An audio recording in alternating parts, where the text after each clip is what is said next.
Healthcare pop quiz, career seekers. Can you name all the workers in the operating room and what they do? If not, don't worry. Most people can't. But with so much attention given to the shortage of doctors and nurses of all types, it's easy to forget that they don't work alone. There's a large network of people in healthcare and health scientists who interact and help patients every day, and many who never see patients at all. And you can make a pretty good living on a lot of them, while also getting all those good feels that come with helping others and the well-being of your community. Which is important because depending on the role you want to play, getting into a career in care can be a long and pricey process, so you should really want it. But don't let the dollars scare you. Not every pathway will break the bank. And for those that could, there are opportunities to learn what they're like even before you commit. So stick with us and find out. This is huge. This is like somebody's nightmare.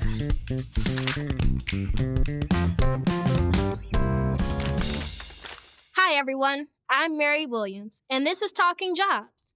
In this episode, we're talking about ways to achieve your healthcare goals without bleeding yourself dry trying to afford it. We're also going to give you some other job options to think about beyond the usual roles. Okay, let's talk about positions first, and then we'll share some ways you can be smart with your time and money.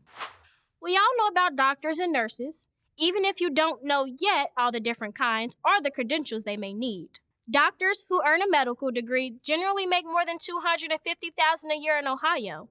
And on the nursing side, depending on your level of training, you can average $50,000 to $75,000 starting out, with the pay growing from there. Both are strong options, but we'll come back to these roles in a bit to unpack what it takes and some tips to help you regardless of what pathway you choose. First, let's turn our focus to other pathways because there are plenty of options besides these that may be a better fit for you.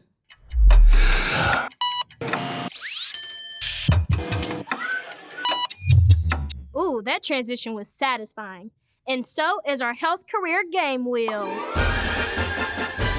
We'll cover some good options here, but if you want more, make sure to check out our Healthcare Jobs of the Future video or Ohio career website that we linked in the description.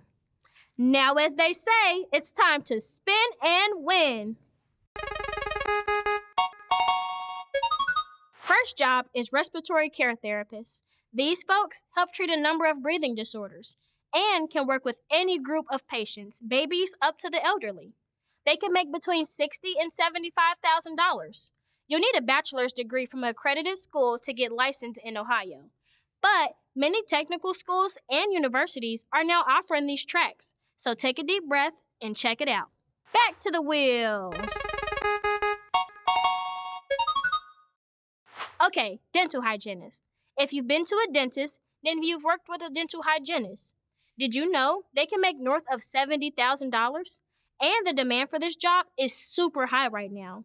The minimum education required is only an associate's degree and a state license. You can also gain credits and credentials while in high school on top of gaining experience. Moving right along. Okay, here's one that works with computers more than patients. Health information technologists and medical registrars.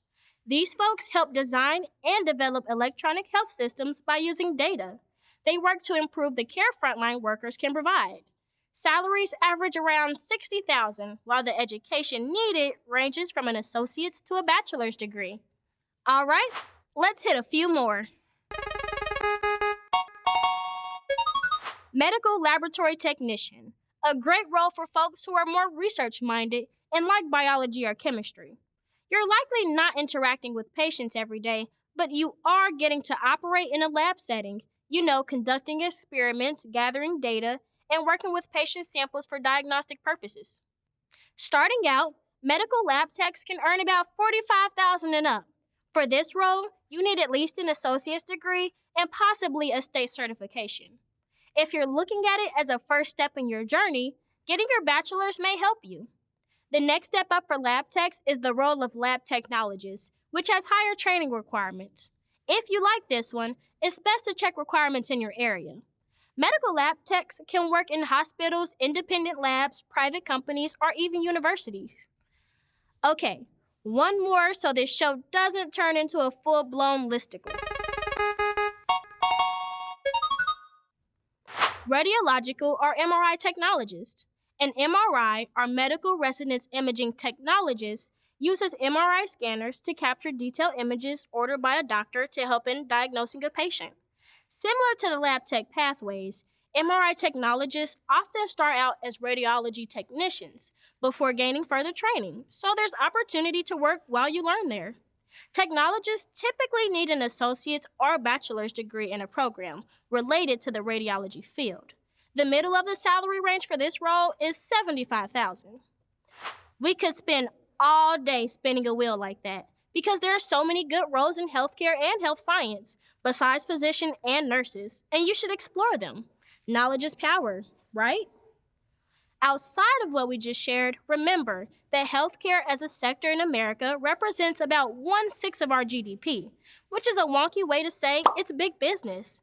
And because of that, you also have a ton of careers in management, business, operations, communications, information technology, facilities, and other support staff.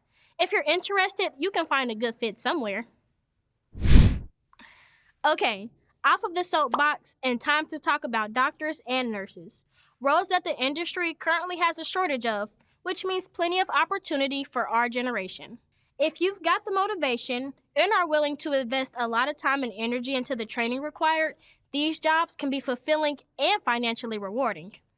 As you might expect, there is a whole lot more to it than just going to classes and taking tests. If you haven't done so already, consider setting up a job shadow opportunity or two for yourself through your school or a local hospital or university. That'll give you an IRL taste of what the work will be like before committing. So, how can you afford the education you will need to get started in your career? It depends on the career. But if you're thinking about being a doctor, you're looking at a bachelor's program, maybe pre-med. Then 4 years of medical school, costing $250,000 and rising. You then have a residency program that will last anywhere from 3 to 9 years, depending on your specialty, and for that, you'll be paid. According to ZipRecruiter, the average annual salary for a medical residency in Ohio is $264,000. So it's pricey to get there, but once you're there, you'll earn enough to pay off the educational debt and more. The best way to plan for these educational costs is to start planning and budgeting early. It's smart to do this with the financial aid administrator at your high school or prospective college to see what tools might be out there, whether that's scholarships, grants, or even knocking out some prerequisite classes if possible. Having a mentor to help you navigate this process is very important, so don't overlook simply asking others for help. For those of you planning on a nursing career, there are a number of program options to consider. Stackability is the key when designing your pathway, especially if you're interested in getting to work while you're still learning. If you want to start work as soon as possible, a certificate program to become a licensed practical nurse, also known as a LPN, can be completed in about a year. One strategy might be to go ahead and start working to gain experience while you continue your education to gain a higher credential. Career centers can also help with this. Because of the nurse shortage, many healthcare employers are willing to help you pay for that as well, cutting your out-of-pocket expenses a bit more.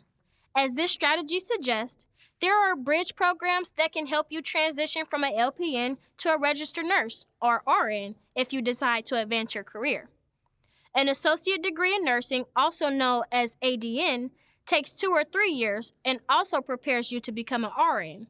Compared to the other ways of becoming an entry-level registered nurse, a bachelor's degree in nursing, also known as a BSN, takes 4 years and is more expensive. But a BSN offers a greater earning potential and better opportunities for advancement. Also, keep in mind that many hospitals and healthcare employers are now requiring new hires to have at least a BSN. No matter your nursing educational track, once you pass your licensing test, you're ready for your first job. With so many different nursing pathways, advanced certifications, and specialties, a nursing career provides more flexibility than many other professions. Regardless of how you're looking at these careers in care and health science, remember that there are tools to support your educational journey. From scholarships, grants, financial aid, fellowships, and more. Getting the most out of your educational dollars depends on your end goal, which is why it's important to start looking into these pathways early. And speaking of pathways, if you want more options, technology is your friend. Advancements are pushing this sector in big ways, so be sure to check out our video on the jobs of the future, and you might be inspired to carve your own pathway. Until then, for Talking Jobs, I'm Mary Williams. Be well, and if you do get into healthcare, be nice, please. Or else. I wasn't gonna do anything. It's just sports drink. Look.